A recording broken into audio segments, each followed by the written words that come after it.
بیت المقدس کیوں بلایا گیا؟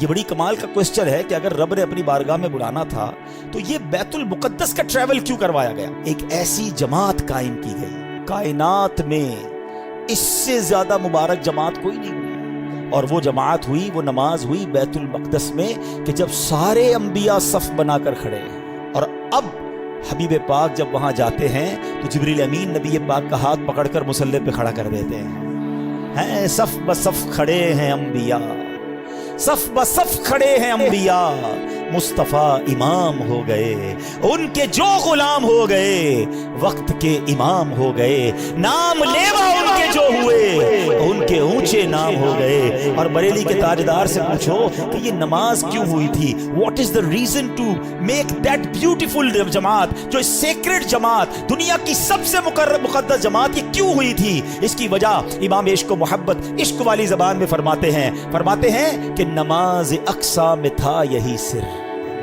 عیاں ہو مانائے اول آخر۔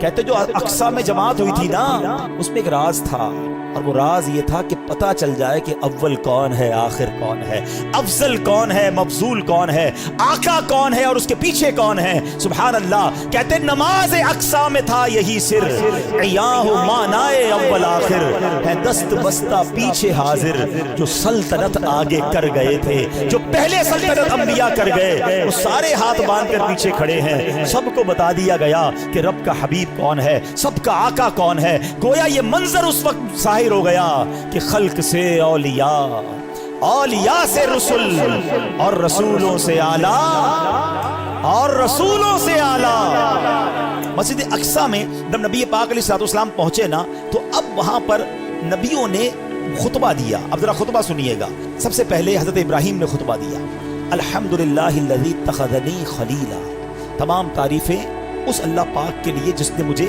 اپنا خلیل بنایا۔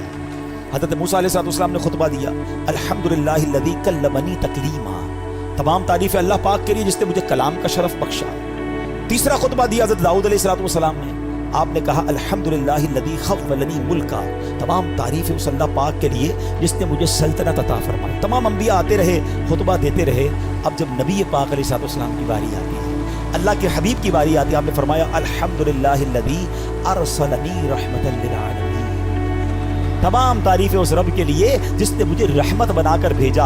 اسی خطبے کے دوران سنو اے امتیوں، تمہارے آقا تمہیں اس شاندار محفل میں بھی نہیں بھولے۔ ٹرائی ٹو انڈرسٹینڈ کس کوالٹی کی وہ محفل ہوگی۔ کائنات کے سارے بہترین، سب سے بہترین افراد جمع ہیں، اللہ کے حبیب خطبہ دے رہے ہیں، اور آڈینس کون ہے؟ انبیاء ہیں۔ سب اپنی اپنی بات کر گئے نا۔ سنو نبی پاک نے آگے کیا فرمایا۔ اللہ کے نبی کہتے تمام تعریفیں اس اللہ پاک کے لیے جس نے میری امت کو بہترین امت بنایا، جو لوگوں کے لیے نکالی گئی۔ تمام تعریفیں اس اللہ پاک کے لیے ہیں جس نے میری امت کو سب سے افضل بنایا۔ تمام تعریفیں اس اللہ پاک کے لیے ہیں جس نے میری امت کو اول بھی بنایا۔ اول کیوں؟ کہ ساری امتوں میں سب سے پہلے جنت میں نبی پاک کی امت جائے گی، اور میری امت کو آخر بھی بنایا کہ یہ امت دنیا میں آنے کے اعتبار سے سب سے آخری امت ہے۔ اللہ اللہ، ایسی محفل تھی، اور آقا ذکر کس کا کر رہے ہیں؟ پہلے سوچو، ذکر کرنے والا کون ہے، سننے والا کون ہے، اور ذکر کس کا ہو رہا ہے؟ پھر ہم کیوں نہ کہیں کہ میری خوش قسمتی، میں تیرا امتی، تو کجا من کجا۔ کیسا روحانی تعلق ہے، ہم میں سے تو کوئی اس وقت پیدا بھی نہیں ہوا تھا، کروڑوں اربوں امتی نے بعد میں آنا تھا۔ آقا معراج کی رات بھی اپنی گناہگار امت کو یاد رکھے ہوئے ہیں۔ ارے بتاؤ، جو دنیا میں امت نہیں آئی اس کا پہلے خیال رکھ سکتا ہے تو خود پردہ فرما جائیں تو بعد میں آنے والی امت کا خیال کیوں نہیں رکھ سکتا ہے؟ وہ آج بھی مدد فرماتے ہیں، وہ آج بھی نگاہ فرماتے ہیں، وہ آج بھی امت کا خیال رکھتے ہیں۔ اور سنو، انشاءاللہ بروز قیامت بھی ہماری شفاعت فرمائیں گے انشاءاللہ۔